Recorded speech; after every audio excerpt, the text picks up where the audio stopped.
tell me words don't matter. We are 5 days away from fundamentally transforming the United States of America. And the way to make government accountable is make it transparent so that the American people can know exactly what decisions are being made, how they're being made, and whether their interests are being well served. Let me say it as simply as I can. Transparency and the rule of law will be the touchstones of this presidency. In fact, since taking office, this has been the administration that's prosecuted more whistleblowers in 2 years than in the preceding 40 years, that meets with lobbyists across the street from the White House so they don't have to disclose their meeting with lobbyists, and, this is true, censored nearly 200 pages of internal emails about their efforts to make government more transparent. How weird has this administration's record on transparency gotten? President Obama received an award for transparency Monday. That meeting was completely closed to members of the media. They not only closed the meeting to the media, they didn't even put it on the president's public schedule. I believe that every single American has the right to affordable, accessible health care. But these negotiations will be on C-SPAN. It'll be televised on C-SPAN. It's on C-SPAN. On C-SPAN. On C-SPAN.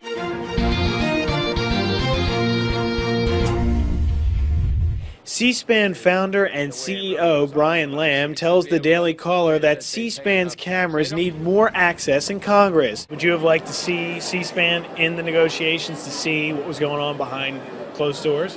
The president said that we're all going to be on C-SPAN. He never asked us. This prompted C-SPAN to send a formal letter to Congress today. They are requesting, once again, full camera access to all of the relevant negotiations to how our health care system will be changed in this country. Brian Lamb, the founder of C-SPAN, is urging Senate Leader Harry Reid and House Speaker Nancy Pelosi, along with the president, to allow the public full access. Just lastly, why can't you answer the C-SPAN question? I did. Well, you didn't, because you said... I said I hadn't seen the letter, which I haven't. Why do you need to see a letter? I mean, this is something the president said during the campaign, and you talked about he wants everything open on C-SPAN. Dan asked me about the letter, and I haven't read the letter. So I'll just ask you about having it on C-SPAN. I understand. I answered Dan's question, and I answered this. A lot of reasons not to do it on C-SPAN. People could showboat. Does he regret making that statement during the campaign? No. If you have insurance that you like, then you will be able to keep that insurance. If you've got a doctor that you like, you will be able to keep your doctor. Nobody is trying to change what works. But I don't think we're going to be able to eliminate employer coverage immediately. There's going to be potentially some transition process. I can envision a decade out, or 15 years out, or 20 years. If you're one of the more than 250 million Americans who already have health insurance, you will keep your health insurance. This law will only make it more secure and more affordable. It's just untrue. A lot of employers are going to drop their health insurance coverage to dump people on the government-run exchanges. One of the concerns about health care and how you pay for it, 1/3 of the funding comes from cuts to Medicare. Right. It is important for us to make sure this thing is deficit neutral, without tricks. I said I wouldn't sign a bill that didn't meet that criteria.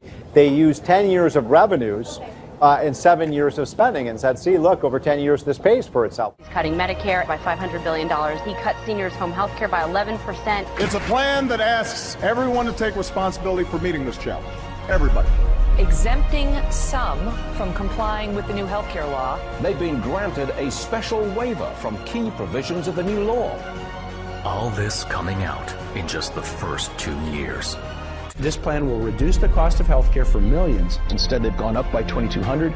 Premiums, I think, have gone up 9%. Still leaves 23 million people uninsured. Let me also address an illegitimate concern that's being put forward by those who are claiming that a public option is somehow a Trojan horse for a single-payer system. A single-payer healthcare plan, universal healthcare plan. That's what I'd like to see. I think if we get a good public option, it could lead to single payer, and that's the best way to reach single payer. Nobody is talking about some government takeover of healthcare. I happen to be a proponent of a single-payer universal healthcare plan. And that should never be purchased with tax increases on middle-class families. It may be, but it's still a tax increase. That's not true, George. for us to say that you've got to take a responsibility to get health insurance is absolutely not a tax increase. No, but George, you can't just make up that language and decide that that's called a tax increase. I don't think I'm making it up. Merriam-Webster's dictionary. Tax, a charge usually of money imposed by authority on persons or property for public purposes. George, the fact that you looked up Merriam's dictionary, the definition of tax increase, indicates to me that you're stretching a little bit right now. But you reject that it's a tax increase? I absolutely reject that notion. But if Obamacare isn't a tax, why did the president's lawyers tell the Supreme Court it is a tax? If they don't pay the tax, they violated a federal law. But as long as they've paid the penalty. If they've paid the tax, then they're in compliance with the law. An extraordinary decision out of the Supreme Court this morning said this is in effect a tax. They flipped the position lawmakers have been taking and insisted that the Affordable Care Act was a tax increase. Chief Justice Roberts agreed with the government's position that the, quote, shared responsibility payment under the Affordable Care Act is a tax and not a penalty. And Obamacare doesn't have just one tax. It has more than 20 Obamacare tax hikes. That is why Obama didn't want us to know about the Obamacare taxes until it was too late. But we have to pass the bill so that you can find out what is in it. So many people said, you know, back in August '09, we were all saying this seemed to be a tax, and if it was a tax, then this was going to be the largest tax increase in history. He broke that promise by implementing Obamacare. We're going to see, as you already mentioned, $500 billion in taxes, the biggest tax hike in American history. And I can make a firm pledge. Under my plan, no family making less than $250,000 a year will see any form of tax increase. Not your income tax, not your payroll tax, not your capital gains taxes, not any of your taxes. But the president of the campaign said that he made a flat pledge that he would not raise taxes on anybody making under $250. So is that pledge still operable? Well, again, I think in some ways your question is hypothetical because there are any number of different bills, different proposals. I think the president has outlined what he believes is the very best way to pay for health care. Hypothetical. He made a pledge. He said, I'm not going to raise taxes on anyone making under $250. Is that pledge still active? We are going to let the process work its way through it. So it's not. We're going to let the process work its way through it. All right? If you make under $250,000, you will not see your taxes increase by a single dime. Not your income tax, not your payroll tax, not your capital gains tax. You have, however, said you would favor an increase in the capital gains tax. As a matter of fact, you said on CNBC, and I quote, I certainly would not go above what existed under Bill Clinton, which was 28%. It's now 15%. That's almost a doubling if you went to 28%. But actually, Bill Clinton in 1997 signed legislation that dropped the capital gains tax to 20%, right. And George Bush has taken it down to 15%. Right. And in each instance, when the rate dropped, revenues from the tax increased. The government took in more money. And in the 1980s, when the tax was increased to 28%, the revenues went down. So why raise it at all?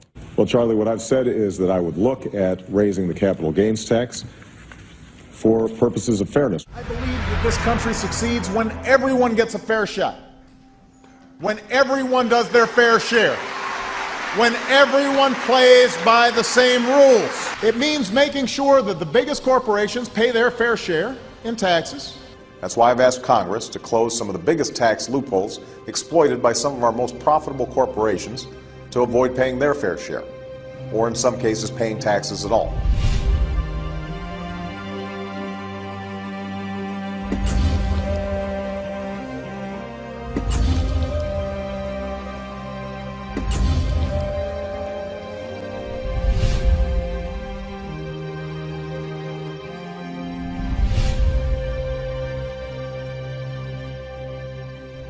It's not right to ask middle-class families to pay more for college before we ask the biggest corporations to pay their fair share of taxes. CBS News reports that in January, President Obama named General Electric CEO Jeffrey Immelt to head the President's Council on Jobs and Competitiveness. Obama's choice of Immelt came under scrutiny this past week in the wake of a front-page story in the New York Times, which reported that despite $14.2 billion in worldwide profits, including more than $5 billion from U.S. operations, GE did not owe taxes in 2010. Carney was asked why, if the president wants corporate tax reform, he appointed, quote, to the head of the Competitiveness and Jobs Council, a person who is now the poster child for abusing the system to get out of paying taxes. The Recovery Act and our actions to fix the financial system were decisive in starting to turn the economy around. Our economy is stronger. That economic heartbeat is growing stronger. All of them have projects that are shovel-ready. Shovel-ready projects, shovel-ready projects. We are seeing shovels hit the ground. Shovel-ready was not as shovel-ready as we expected. Under my plan of a cap-and-trade system, electricity rates would necessarily skyrocket. Coal-powered plants, natural gas, you name it, whatever the plants were, whatever the industry was, they would have to retrofit their operations. That will cost money. They will pass that money on to consumers. So if somebody wants to build a coal-powered plant, they can. It's just that it will bankrupt them because they're going to be charged a huge sum for all that greenhouse gas that's being emitted. President Obama is facing new criticism over supporting offshore drilling in Brazil while continuing to back very tough restrictions right here in the U.S. And the Obama administration is going to lend at least $2 billion to a Brazilian state-owned oil company to finance drilling off that country's shores. Meanwhile, our federal government, the Obama administration, has virtually shut down the Gulf of Mexico. In 2009, Barack Obama said, I'm pledging to cut the deficit by half by the end of my first term in office.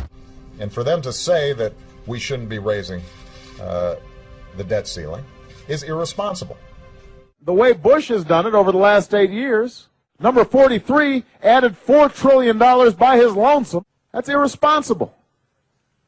It's unpatriotic. When Congress offers you a bill, do you promise not to use presidential signage to get your way? Yes. I believe in the Constitution and I will obey the Constitution of the United States. We're not going to use signing statements as a way of doing an end run around Congress. All right? The biggest problems that we're facing right now have to do with George Bush trying to bring more and more power into the executive branch and not go through Congress at all. And that's what I intend to reverse when I'm President of the United States of America. I can't wait for Congress to do its job. So where they won't act, I will. And I've told my administration, we're going to look every single day to figure out what we can do without Congress. What can we do without it? So, let me finish, ma'am. Good. So today, once again, today, I'm about to address it, ma'am, but you got to let me speak. I'm about to address it. Let me address it. Why don't you let me address it, ma'am? Why don't you sit down and I will tell you exactly what I'm going to do. That includes 57 Yemenis. Thank you, ma'am. It includes Shocker Amr. Thank you. Thank you. Ma'am, thank you. You should let me finish my sentence. The voice of that woman is worth paying attention to. Obviously, I do not agree with much of what she said. I will close Guantanamo. I will restore habeas corpus. We're going to lead by shutting down Guantanamo and restoring habeas corpus. I intend to close Guantanamo, and I will follow through on that. Guantanamo will be closed. Guantanamo, that's easy. Close down Guantanamo, restore habeas corpus. That flag represents rule of law and due process. And that's why we're going to close Guantanamo and restore habeas corpus.